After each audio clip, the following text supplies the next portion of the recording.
Is the Pokemon League the government? What role does the champion and the Elite Four play in that government? Are gym leaders mayors of their own town? And does that make ace trainers politicians?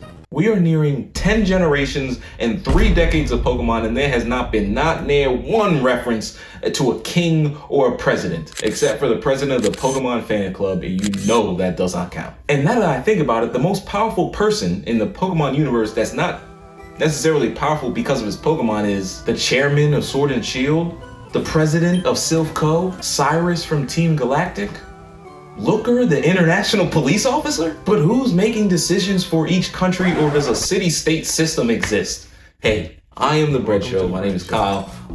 We are here to talk about, is the Elite Four the Pokemon government, and what is the Pokemon government if it's not? If y'all watched the last video, while I was talking on camera, y'all see me live come up with this idea. As a matter of fact, I'm wearing the same fit. Like, this is just back-to-back recordings. The terrorist group that takes over the Elite Four, which I'm pretty sure is the government in Pokemon games? Is it the government in Pokemon games? I don't know. That could be the next video idea. Also, got a fresh cut, so I feel like I should use it. You know what I'm saying? You know what I'm saying? No more hat today. No hat today. You feel me? You got me right. Not gonna lie. Did he get me right? Yeah, he got me right. You got me right. But yeah, back to the important topic. Turns out gym leaders and mayors are usually two different things, unless in the few occasions they're not. Example, Drayden from the Unova regions or the Black and White 2 games is the mayor of Opelucid City. And to be fair, depending on which game you play, he's not the gym leader of that town. And then also in Black and White 2, Iris becomes the champion. Spoilers, I guess.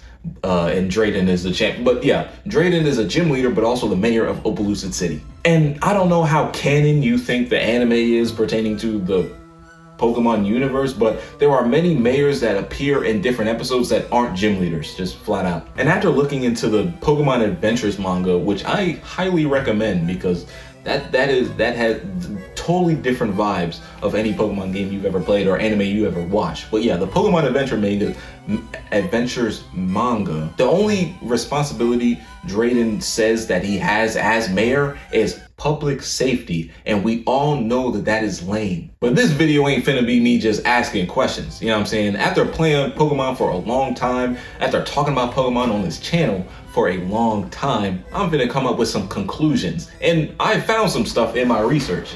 And I think it's safe to say that there's two ways of thinking about this. Either you think the Pokemon Adventures manga is canon and there's a Pokemon association that determines the salaries of gym leaders and determines the rules around Pokemon, or you think there is no government. And if you think I'm crazy, trying to label me with a whole bunch of political terms I don't even understand, let me run you through this real quick.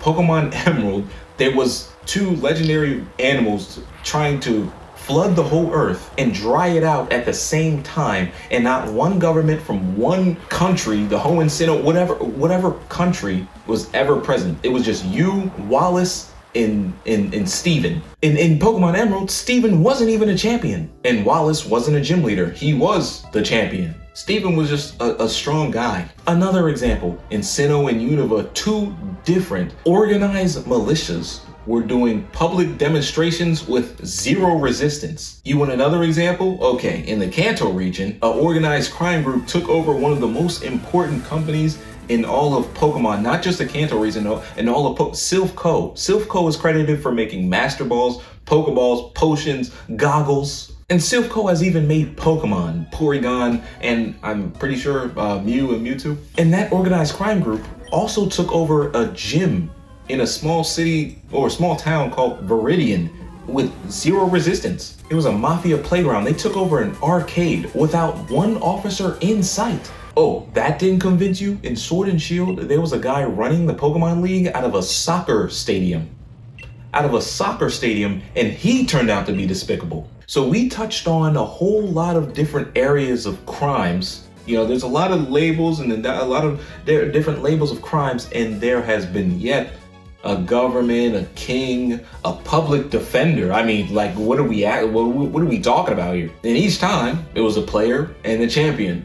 And Sometimes the champion wasn't even there. Elite Four members and gym leaders were self-proclaimed vigilantes like Batman. They just went where they felt that they were needed, based off of their own goodness of their own heart. And some gym leaders didn't even do that. Volkner, we're looking at you. As a matter of fact, the gym leader whose personal life we saw the most of was Norman in Emerald, Ruby, and Sapphire. You know, the main character's dad who worked in the gym in Petalburg. And his mom in the game said that he was always busy and staying at the gym. So he had to have more responsibilities, like, I guess, helping people get their first Pokemon. The only way that the main character could see their dad was to take up his profession and meet him just like any other trainer would, and there was barely any special dialogue going on. That was a real Hunter x Hunter-esque situation. But to be honest with you, what happened in Hunter x Hunter was even worse than that. If you know, you know. Anime videos coming soon. As a matter of fact, forget the whole government part. It's not even clear if the gym leaders were paid for their jobs or paid enough for their jobs, because many gym leaders had other day jobs going on. Erica from Celadon City was a florist. Roxanne was a teacher and a geologist. Rourke from Sinnoh was a miner. With the E, not a O, goodness. Larry from Scarlet and Violet, the droopy guy with the business suit, yeah, he was a businessman.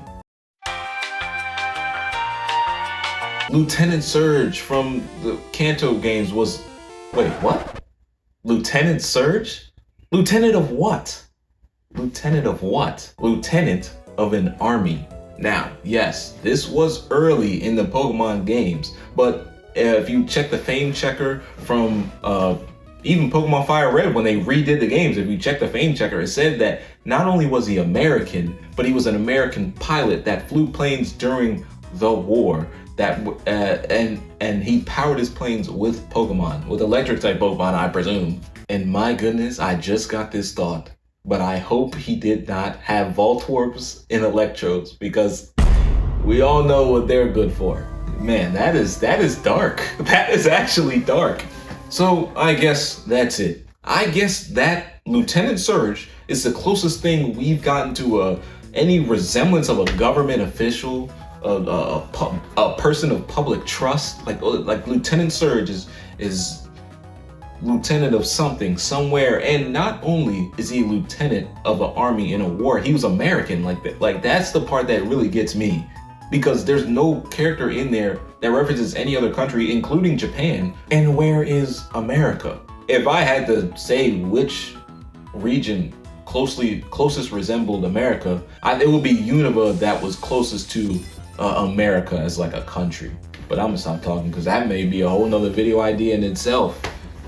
You may see 3 videos with this shirt on. So I'd change. But the idea of Americans and lieutenants in a war, that idea was abandoned a while ago. Picked up again in the Pokemon Adventure series, but that book goes way far left. Again, for the 50,000th time, I recommend Pokemon Adventures to all you Pokemon fans. It's not as childish as you may think. And what I said about the Unova region being close to America kind of gave me another idea. Lieutenant Surge did appear in the Pokemon World Tournament that was held in Unova. Is that a connection? I don't know. Could be. But yeah, thank y'all for watching. Thank y'all for staying this long. Thank y'all for subscribing, for liking. The channel's been doing really well, and it's all thanks to y'all, you know what I'm saying? So yeah, spread love, give inspiration in all you do, and peace out. Welcome to the Grant Show. Take 2.